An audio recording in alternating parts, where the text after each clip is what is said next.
Hello दोस्तों, welcome back to my channel. आज की इस वीडियो में आपको यूपी बोर्ड 8th क्लास मंजरी का चैप्टर 3 सच्ची वीरता पढ़ाऊंगा। दोस्तों, अपने टॉपिक पर आते हैं हम। प्रशस्त पाठ में सच्चे वीर पुरुषों के धैर्य, साहस और स्वाभिमान जैसे गुणों पर प्रकाश डालते हुए बताया गया है कि वीर पुरुष प्रत्येक स्थिति में सच्चाई का साथ देते हैं। सच्चे वीर पुरुष धीर, गंभीर और आजाद होते हैं। उनके मन की गंभीरता और शक्ति समुद्र की तरह विशाल और गहरी तथा आकाश की तरह स्थिर और अचल होती है।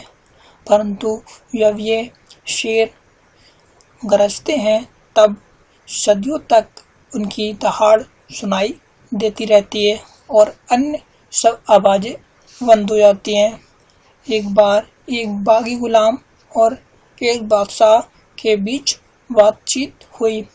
यह गुलाम कैदी दिल से आजाद था।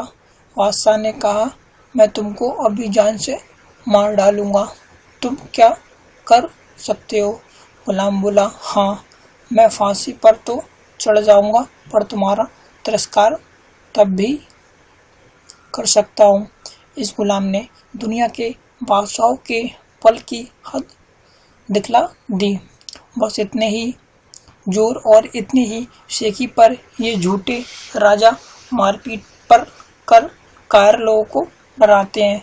चूंकि लोग शरीर को अपने जीवन का केंद्र समझते हैं, इसलिए जहाँ किसी ने शरीर पर जरा जोर से हाथ लगाया,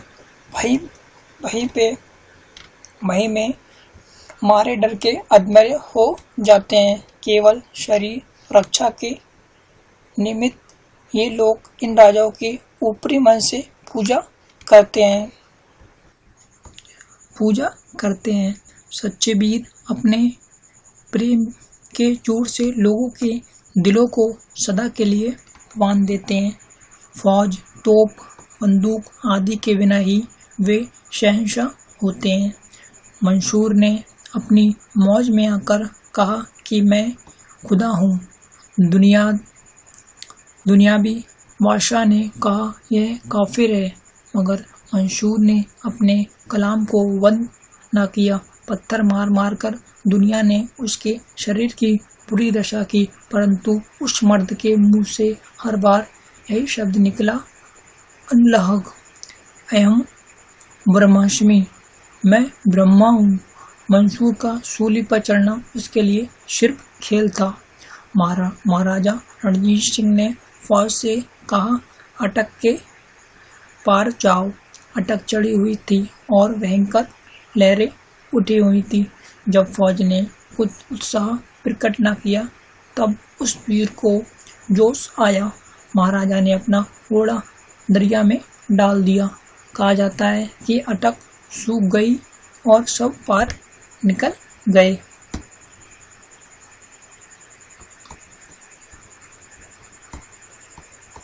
लाखों आदमी मरने मारने को तैयार हो रहे हैं। गोलियां धुआंधार बरस रहे हैं। अल्प्स के पहाड़ों पर मौजना चढ़ना ज्यों ही असंभव समझा, त्यों ही वीर नेपोलियन को जोश आया और उसने कहा, अलाप्स है ही नहीं। फौज को निश्चय हो गया है कि अलाप्स नहीं है और सब लोग पहाड़ के पार हो गए। एक भेड़ चराने वाली और सत्गुण में डूबी हुई युवती कन्या के दिल में जोश आते ही फराज एक शिकत से बच गया। वीरता की अभिव्यक्ति कई प्रकार से होती है। कभी उसकी अभिव्यक्ति लड़ने मरने में, खून बहाने में, तलवार तोप के सामने जान गंवाने में होती है, तो कभी जीवन के गुण, तत्व और सत्य की तलाश में। बुद्ध जैसे राजा विरक्त होकर वीर हो जाते हैं।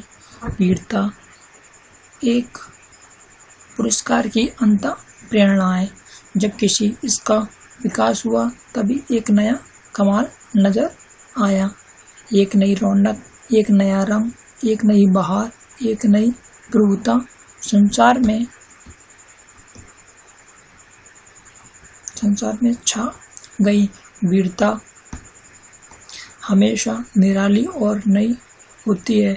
नयापन भी वीरता का एक खास रंग है। वीरता देश काल के अनुसार संसार में जब कभी प्रकट हुई तब एक नया स्वरूप लेकर आई, जिसके दर्शन करते ही सब लोग चकित हो गए।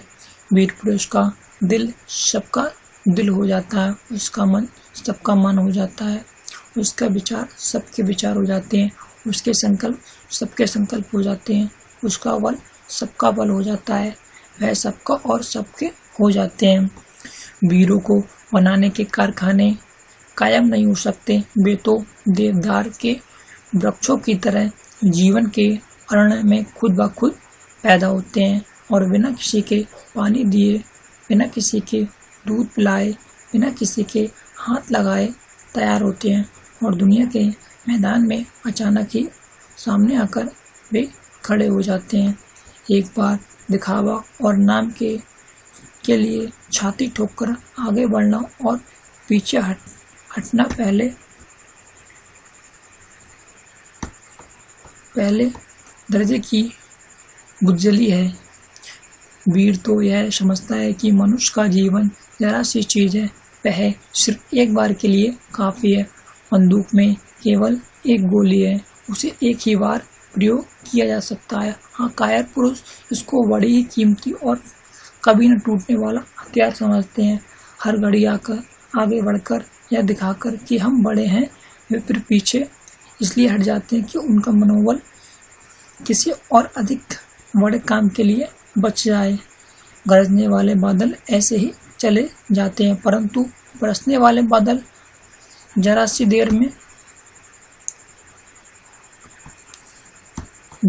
देर में मूसलाधार वर्षा कर जाते हैं। वीर पुरुष का शरीर कुदरत की समस्त ताकतों का भंडार है। कुदरत का यह केंद्र हिल नहीं सकता।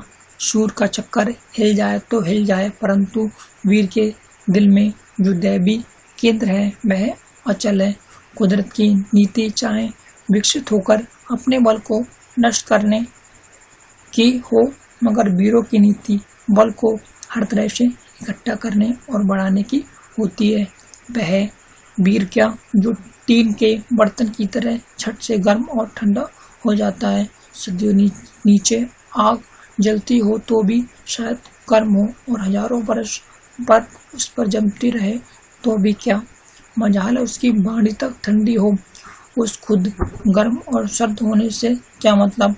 सत्य की सदा जीत होती है, यह भी वीरता का एक चिन्ह है। विजय वही होती है जहाँ पवित्रता और प्रेम है। दुनिया धर्म और अटल आध्यात्मिक नियमों पर खड़ी है। जो अपने आप को उन नियमों के साथ अभिन्न करके रहता है, उसी की विजय होती है। जब हम कभी वीरों का हाल सुनते हैं तब हमारे अंदर भी वीरता की लहरें उठती हैं और वीरता का रंग चढ़ जाता है, परंतु प्राय वह चिरस्थायी नहीं होता। इसका कारण यही है कि हम सबको केवल दिखाने के लिए वीर बनना चाहते हैं। टीन के बर्तन का स्वभाव छोड़कर अपने जीवन के केंद्र में निवास करो और सच्चाई की चट्टान पर दृढ़ता से खड़े हो जाओ। बाहर की सतह को छोड़कर जीवन की तहों में घुसो, तब नए रंग खिलेंगे। दोस्तों, यह कहानी सच्ची वीरता सरदार पूर्ण सिंह द्वारा लिखी गई है।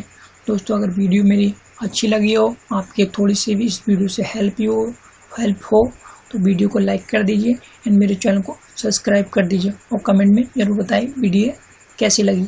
जय हिंद, वंदे मातरम।